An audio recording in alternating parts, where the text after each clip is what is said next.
Hello everyone. Self assessment is very important at every stage of life. ये काम सब लोग करते हैं. इवन बड़ी बड़ी कंपनीज करती है, बड़ी बड़ी पॉलिटिकल पार्टीज करती है. आप लोग देखते होंगे जब इलेक्शन में पॉलिटिकल पार्टीज हारती है देन वो अपना सेल्फ असेसमेंट करती है. कंपनीज का कोई प्रोडक्ट अगर नहीं लॉन्च होने के बाद नहीं चलता है देन कंपनी सेल्फ असेसमेंट करती है कि क्यों नहीं चला ये प्रोडक्ट. सिमिलरली स्टूडेंट लाइफ में भी स्टूडेंट को सेल्फ असेसमेंट करने की बहुत ज्यादा जरूरत है. क्यों ज्यादा जरूरत है? क्योंकि अगर आप सेल्फ असेसमेंट नहीं करते हैं सही से then you can't monitor progress for your preparation. Examination का प्रिपरेशन का प्रोग्रेस आप मॉनिटर ही नहीं कर सकते हैं. तो सेल्फ असेसमेंट करते कैसे? डेफिनेटली सेल्फ असेसमेंट का कुछ टूल्स होगा. So in this video I am going to explain one tool of self assessment. कैसे आप सेल्फ असेस कीजिएगा अपने आप को इन स्टूडेंट लाइफ. ठीक है. सो मैं आप लोगों को बताता हूं स्टूडेंट लाइफ में जो सबसे इंपॉर्टेंट चीज होता है ये होता है कि आपको डिफरेंशिएट करना पड़ता है कि आप किसी कॉन्सेप्ट को केवल जानते हैं या उसको रियली समझते हैं.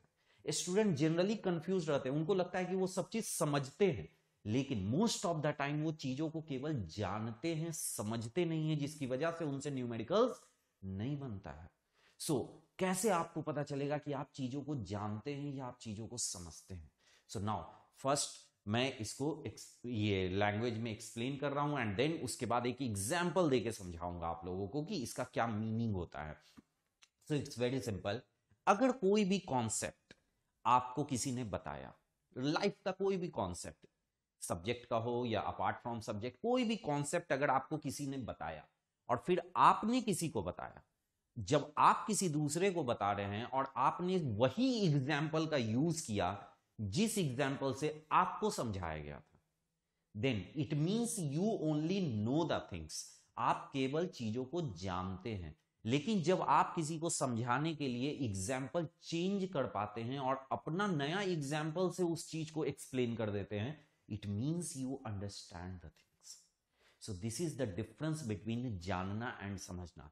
अगर आप सेम चीज किसी को ट्रांसफर कर रहे हैं जो आपको ट्रांसफर किया गया, क्लियर, देन आप मोस्टली चीजों को बस जानते हैं. लेकिन अगर आप उसका एग्जाम्पल चेंज कर पाते हैं जिससे आपको समझाया गया था, आप दूसरा एग्जाम्पल से अपने जूनियर्स को समझा देते हैं, इट मींस कि आप उस चीज को बहुत ही अच्छे से समझते हैं.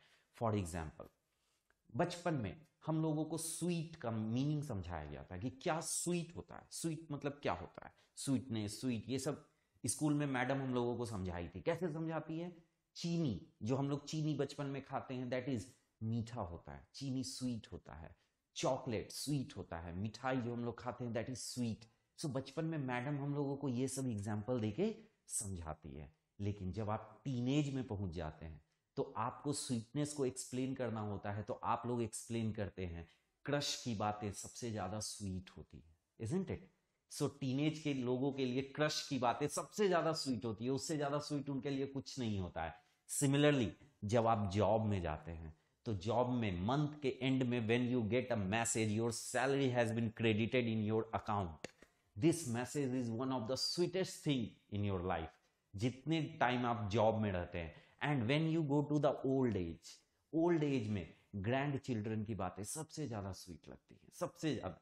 तभी तो लोग केवल अपने ग्रैंड चिल्ड्रन के साथ टाइम स्पेंड करना चाहते हैं ओल्ड एज में. सो this is the meaning. So definitely literally अगर आप जाइएगा देन स्वीटनेस का मीनिंग शुगर ही होता है.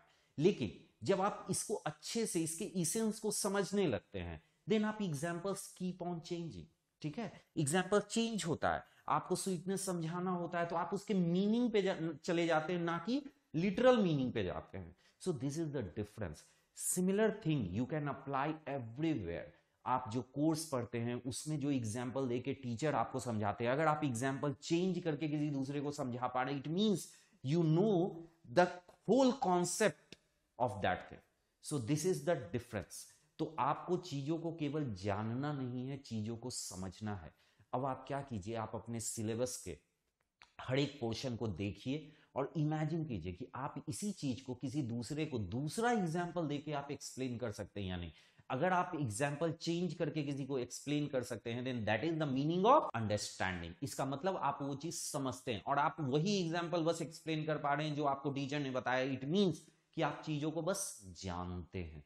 This is the difference. So इसको जरूर अप्लाई कीजिए और अपने आप को एसेस कीजिए कि आप सिलेबस का कितना पोर्शन समझते हैं और कितना पोर्शन केवल जानते हैं। तो आपको एकदम क्लैरिटी आ जाएगा कि इस पे मुझे अभी ज्यादा एफर्ट देना और इस पे सफिशिएंट हो गया। So in this way you can assess yourself for the competition. तो कंपटीशन के लिए अपने आप को एसेस कीजिए, अपने आप को और अच्छे से तैयार कीजिए। इस वीडियो के रिगार्डिंग कमेंट बॉक्स में जरूर बताइएगा कि कैसा लगा ये वीडियो, और भी किसी इस टाइप का कुछ और भी वीडियो अगर आपको रिक्वायर्ड है देन जरूर हमको बताइएगा। डेफिनेटली मेरा मोबाइल नंबर भी आप लोगों के पास है, सो व्हाट्सएप पे भी बता सकते हैं कि सर इस पे वीडियो बनाइए, then that will be better for everyone. तो जरूर बताइएगा। I hope you people might have enjoyed this. Okay, see you, thank you.